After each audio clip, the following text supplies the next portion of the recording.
Hello mga kababayan, mga karuba, muli magandang hapon.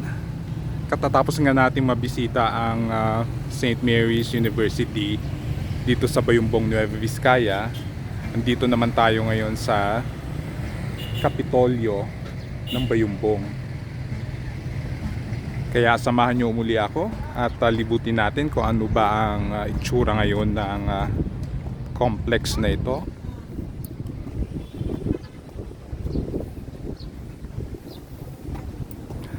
Ang kagandahan dito, hindi lang yung provincial capital ang nandito, andito rin yung mga iba't ibang ahensya ng gobyerno.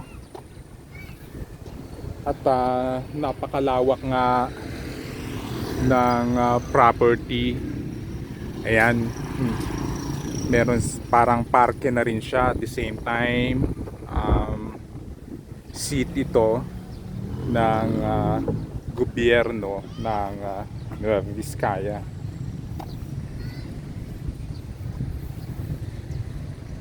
Parang may piyesta nagaganap dahil may Ferris wheel doon, may mga nakikita tayong mga booth na nagbebenta ng mga iba't ibang paninda.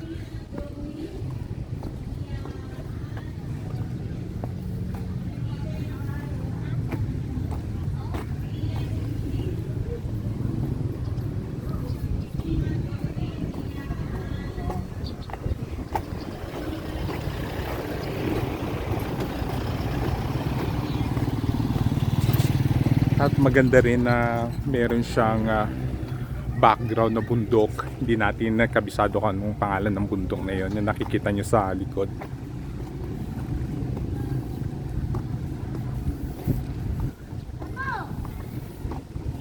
Ito nga ang provincial building ng Nueva Vizcaya. Pero sa luwang nito, marami pa tayo makikita na iba't ibang mga establishments.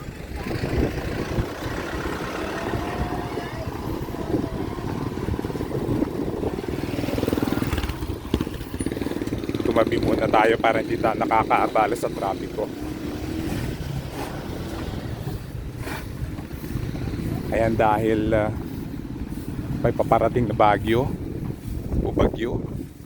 Ito, at kasalukuyan naglilinis ang ating mga magigiting na mga employees dito.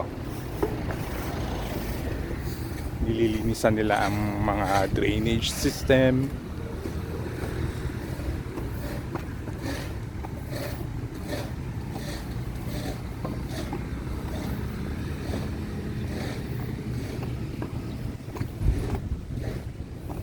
Alright, so andito ang directory ng lahat ng mga makikita natin dito sa complex na ito. Yan yung kanilang map. Dito ang kanilang CMP Convention Center, BFAR, PHRMO, Senior Citizen Center, Penro, PNRC, Provincial Jail, nandito rin pala, PNRC, NBI, nandito rin, at ang NFA. Yan, iba-iba. Libutin pa natin. Dito lang tayo sa labas, wala naman tayong transaction, kaya dito lang tayo sa labas. Hindi na natin kailangan pumasok sa loob ng mga opisina, baka makadisturbo pa tayo.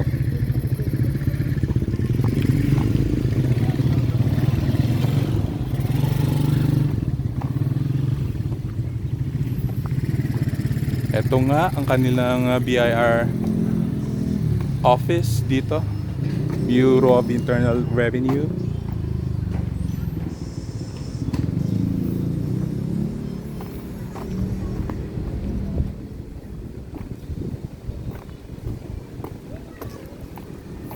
Maluwang, presko din. Presko ang hangin kasi medyo makulimlim o makulimlim talaga. Pero pag tirik din ng araw at blue ang sky, mainit din, mararamdaman mo din yung sikat ng araw, yung init, ramdam mo rin siya, pero hindi ganon, pero tolerable naman. Dito ang DENR.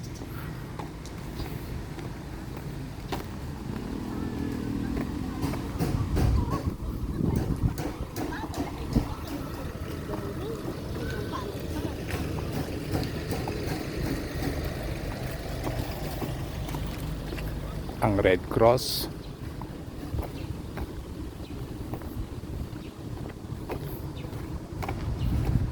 Kasalukuyan lang tayo naglilibot at andito lang tayo sa isang side pa lang.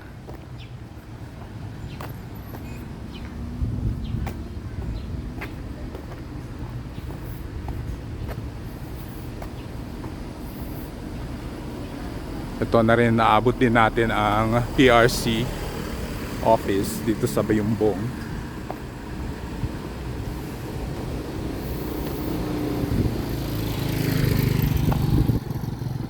Parang one-stop shop na siya. Kung meron kayong business na gagawin, dito na halos lahat.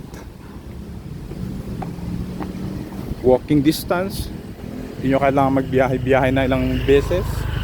At ang dami ring taxi tuloy. Maraming tricycle na nagbibiyahe din. So hindi problema ang masasakyan, ang transportation.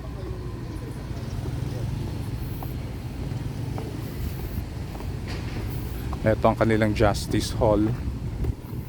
Ayan, first time ko pumasok dyan nung meron kaming hearing na attorney para makakuha ng kopya ng titulo, kasi yung hawak naming titulo ay nasira, so kailangan namin magkaroon ng panibagong kopya.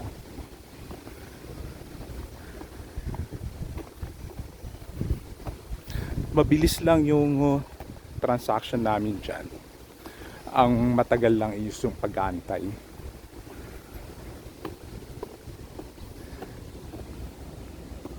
Alrighty, andito naman tayo sa kabilang kanto nitong complex. Kaya yung mga nakapagtrabaho na dito o yung mga taga Bayumbong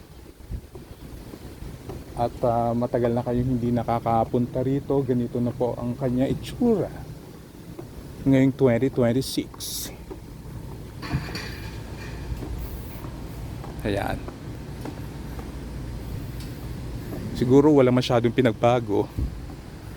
Ayan, naglilinis sila ng mga drainage system.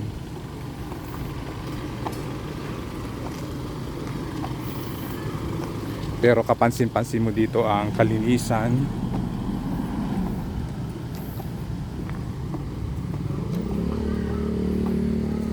Dito na rin ang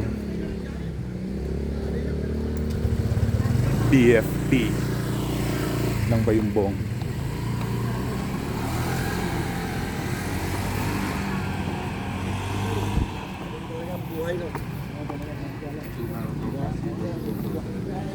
At dito raw naman banda yung mga opisina ng mga iba't iba ahensya pa, tulad ng PAO, PVSO, BFAR.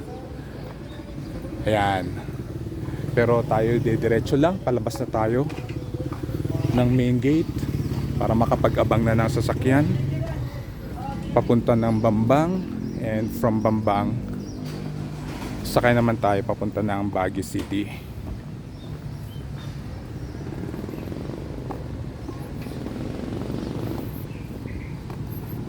Muli, maraming salamat sa pagsama sa akin sa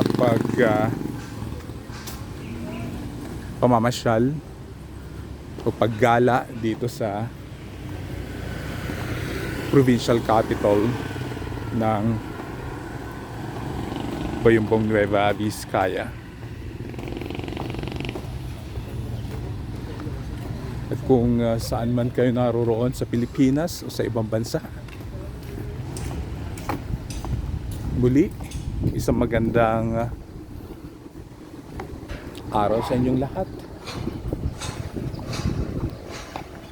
And see you on the next one. Bye-bye.